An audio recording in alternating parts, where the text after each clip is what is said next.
Vous écoutez la leçon biblique de l'Église de la Science chrétienne indépendante de Plainfield, située à Plainfield, New Jersey, États-Unis d'Amérique. Leçon du dimanche 17 novembre 2024. Sujet: les mortels et les immortels. Texte d'or, 1 Roi. Jusqu'à quand clocherez-vous des deux côtés? Si l'Éternel est Dieu, allez après lui. Lecture alternée. 1 Corinthiens. Romains. Ce que je dis, frères, c'est que la chair et le sang ne peuvent hériter le royaume de Dieu et que la corruption n'hérite pas l'incorruptibilité. Voici, je vous dis un mystère. Nous ne mourrons pas tous, mais tous nous serons changés. Car il faut que ce corps corruptible revête l'incorruptibilité et que ce corps mortel revête l'immortalité. Lorsque ce corps corruptible aura revêtu l'incorruptibilité, et que ce corps mortel aura revêtu l'immortalité, alors s'accomplira la parole qui est écrite. La mort a été engloutie dans la victoire. Si Dieu est pour nous, qui sera contre nous? La Bible. Par la grâce de Dieu, je suis ce que je suis. Et comme tous meurent en Adam, de même aussi tous revivront en Christ. C'est pourquoi il est écrit: le premier homme, Adam, devint une âme vivante. Le dernier Adam est devenu un esprit vivifiant. Mais ce qui est spirituel n'est pas le premier. C'est ce qui est animal. Ce qui est spirituel vient ensuite. Le premier homme, tiré de la terre, est terrestre. Le second homme est du ciel. Tel est le terrestre, tels sont aussi les terrestres. Et tel est le céleste, tels sont aussi les célestes. Et de même que nous avons porté l'image du terrestre, nous porterons aussi l'image du céleste. Ainsi, mes frères bien-aimés, soyez fermes, inébranlables, travaillant de mieux en mieux à l'œuvre du Seigneur, sachant que votre travail ne sera pas vain dans le Seigneur. Moïse convoqua tout Israël et leur dit: Écoute Israël, les lois et les ordonnances que je vous fais entendre aujourd'hui. Apprenez-les et mettez-les soigneusement en pratique. L'Éternel, notre Dieu, a traité avec nous une alliance. L'Éternel vous parla face à face sur la montagne du milieu du feu. Il dit: Je suis l'Éternel, ton Dieu, qui t'ai fait sortir du pays d'Égypte, de la maison de servitude. Tu n'auras point d'autre Dieu devant ma face. Tu ne te feras point d'image taillée. Tu ne te prosterneras point devant elles, et tu ne les serviras point. Car moi, l'Éternel, ton Dieu, je suis un Dieu jaloux, qui fait miséricorde jusqu'en 1000 générations à ceux qui m'aiment et qui gardent mes commandements. Lorsque vous eûtes entendu la voix du milieu des ténèbres, et tandis que la montagne était tout en feu, vos chefs de tribus et vos anciens s'approchèrent tous de moi.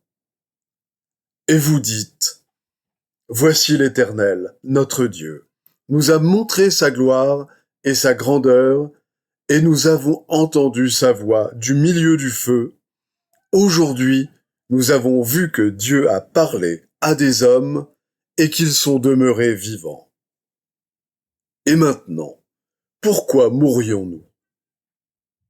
Vous ferez avec soin ce que l'Éternel votre Dieu vous a ordonné. Vous ne vous en détournerez ni à droite, ni à gauche. Vous suivrez entièrement la voie que l'Éternel votre Dieu vous a prescrite, afin que vous viviez et que vous soyez heureux.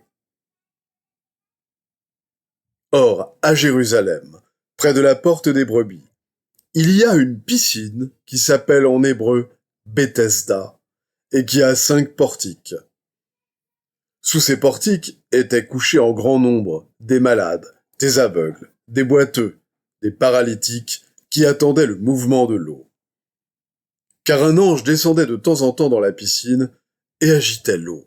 Et celui qui descendait le premier après que l'eau avait été agitée était guéri, quelle que fût sa maladie. Là se trouvait un homme malade depuis 38 ans. Jésus l'ayant vu coucher, et sachant qu'il était malade depuis longtemps, lui dit « Veux-tu être guéri ?» Le malade lui répondit « Seigneur, je n'ai personne pour me jeter dans la piscine quand l'eau est agitée, et pendant que j'y vais, un autre descend avant moi. »« Lève-toi, lui dit Jésus, prends ton lit, et marche. » Aussitôt, cet homme fut guéri. Il prit son lit, et marcha. C'était un jour de sabbat. C'est pourquoi les Juifs poursuivaient Jésus, parce qu'il faisait ces choses le jour du sabbat. Mais Jésus leur répondit, « Mon Père agit jusqu'à présent, moi aussi j'agis. En vérité, je vous le dis, celui qui écoute ma parole et qui croit à celui qui m'a envoyé a la vie éternelle. Car comme le Père a la vie en lui-même, ainsi il a donné au Fils d'avoir la vie en lui-même. Vous sondez les Écritures, parce que vous pensez avoir en elles la vie éternelle. Ce sont elles qui rendent témoignage de moi.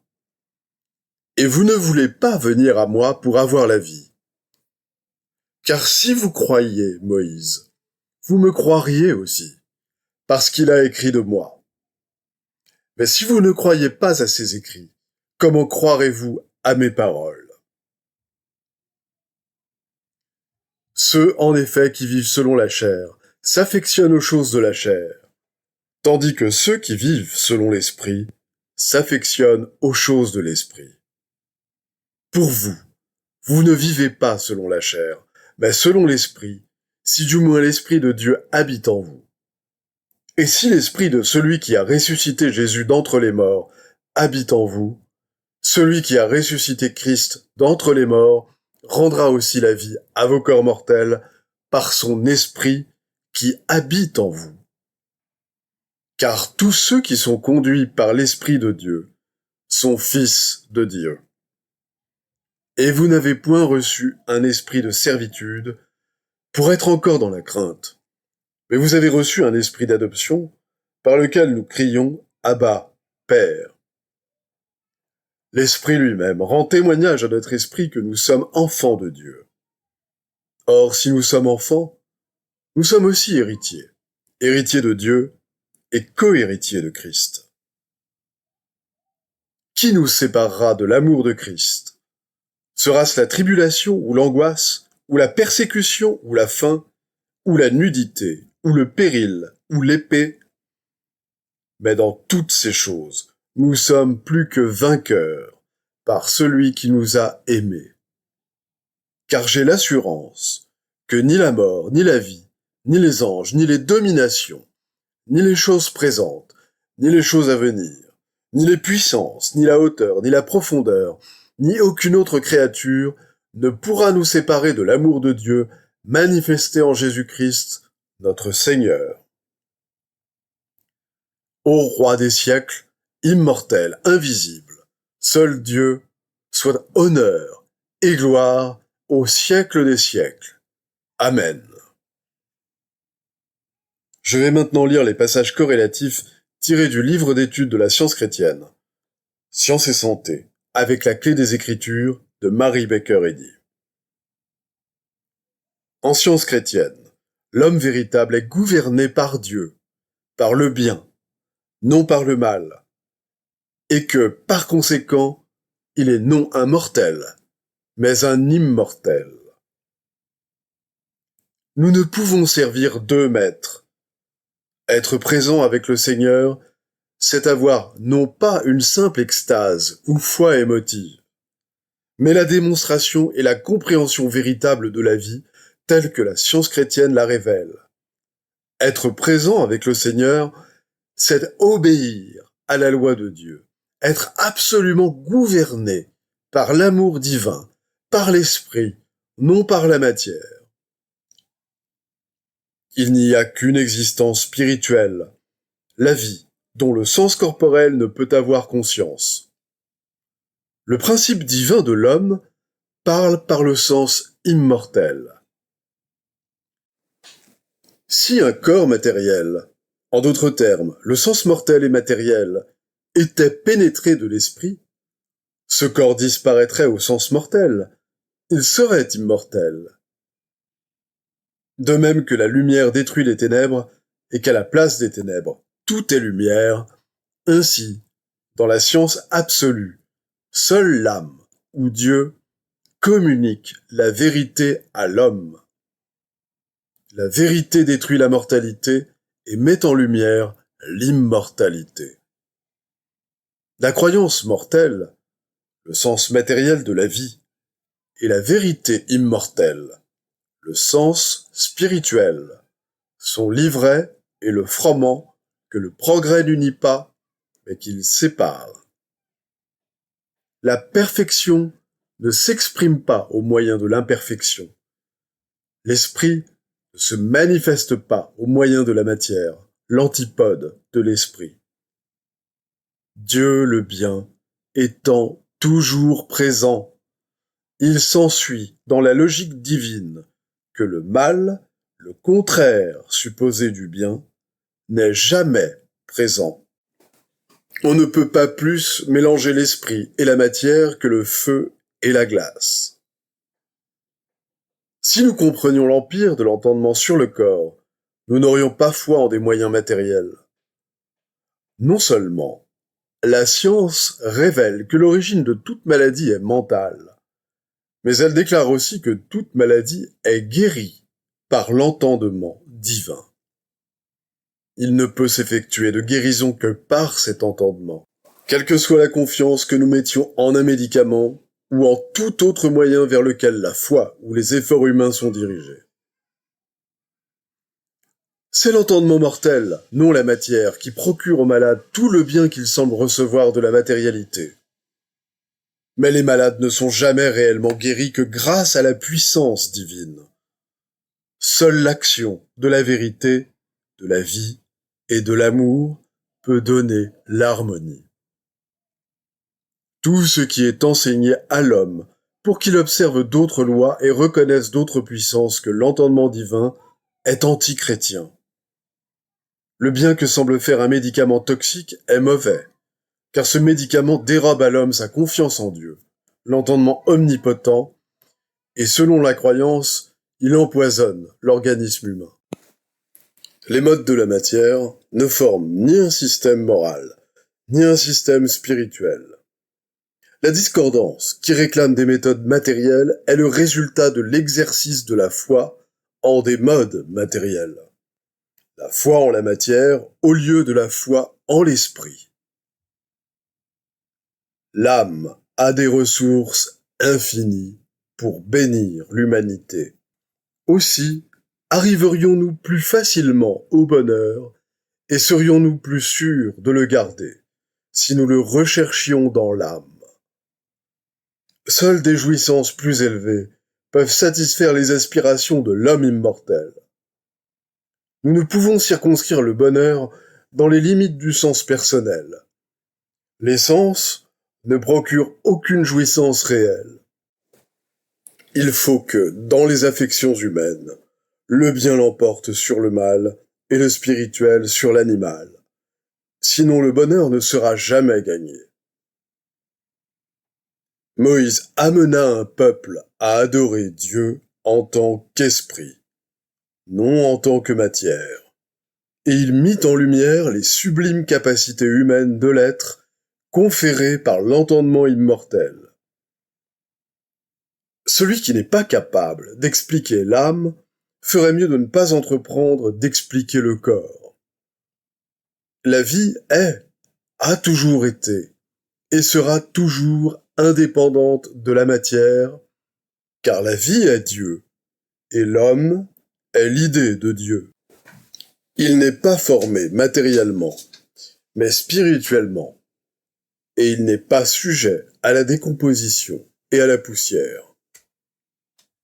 La grande vérité dans la science de l'être, que l'homme réel était parfait, qu'il l'est et le sera toujours, est incontestable. Car si l'homme est l'image, le reflet de Dieu, il n'est ni inverti, ni subverti, mais droit et semblable à Dieu. L'antipode supposée de l'infini esprit divin est la prétendue âme humaine ou esprit humain. En d'autres termes, les 5 sens, la chair qui lutte contre l'esprit. Ces prétendus sens matériels doivent céder à l'esprit infini nommé Dieu. La science chrétienne dit « Je suis décidé à ne savoir parmi vous autre chose que Jésus-Christ et Jésus-Christ glorifié. » Jésus porta nos infirmités. Il connaissait l'erreur de la croyance mortelle et c'est par ses meurtrissures, le rejet de l'erreur, que nous sommes guéris. Méprisé et abandonné des hommes, rendant la bénédiction pour la malédiction, il enseigna aux mortels l'opposé de ce qu'ils sont. Autrement dit, la nature de Dieu. Et lorsque l'erreur sentit la puissance de la vérité, le fouet et la croix furent le sort du grand maître. Cependant, il ne fléchit pas, sachant bien qu'obéir à l'ordre divin et avoir confiance en Dieu nous épargne la nécessité de revenir sur nos pas et de parcourir à nouveau le chemin qui mène du péché à la sainteté. La croyance matérielle est lente à reconnaître ce qu'implique le fait spirituel. La vérité est le centre de toute religion. Elle nous assure l'entrée dans le royaume de l'amour. Saint Paul écrivit « Rejetons tout fardeau et le péché qui nous enveloppe si facilement, et courons avec persévérance dans la carrière qui nous est ouverte. » C'est-à-dire, dépouillons le moi et le sens matériel, et recherchons le principe divin et la science divine de toute guérison. Si le disciple avance spirituellement, il fait des efforts pour arriver. Il se détourne constamment du sens matériel et porte ses regards vers les choses impérissables de l'esprit. S'il est sincère, il prendra la chose au sérieux dès le début et avancera chaque jour un peu dans la bonne direction, jusqu'à ce que finalement, il achève sa course avec joie. Les devoirs quotidiens de Mary Baker Eddy. Prière quotidienne. Il sera du devoir de tout membre de cette Église de prier chaque jour. Que ton règne vienne, que le règne de la vérité, de la vie et de l'amour divin soit établi en moi et élimine de moi tout péché. Et puisse ta parole enrichir les affections de toute l'humanité et la gouverner. Règles pour les mobiles et les actes. Ni l'animosité ni un attachement purement personnel ne doivent déterminer les mobiles ou les actes des membres de l'Église mère. Dans la science, l'amour divin seul gouverne l'homme, et un scientiste chrétien reflète les douces aménités de l'amour en réprouvant le péché et en manifestant un véritable esprit de fraternité, de charité et de pardon. Les membres de cette Église doivent journellement veiller et prier pour être délivrés de tout mal, pour ne pas prophétiser, juger, condamner, conseiller, influencer ou être influencé d'une manière erronée. Vigilance face au devoir. Il sera du devoir de chaque membre de cette Église de se défendre journellement contre la suggestion mentale agressive et de ne pas se laisser entraîner à oublier ou à négliger son devoir envers Dieu, envers son leader et envers l'humanité. Par ses œuvres, il sera jugé et justifié ou condamné.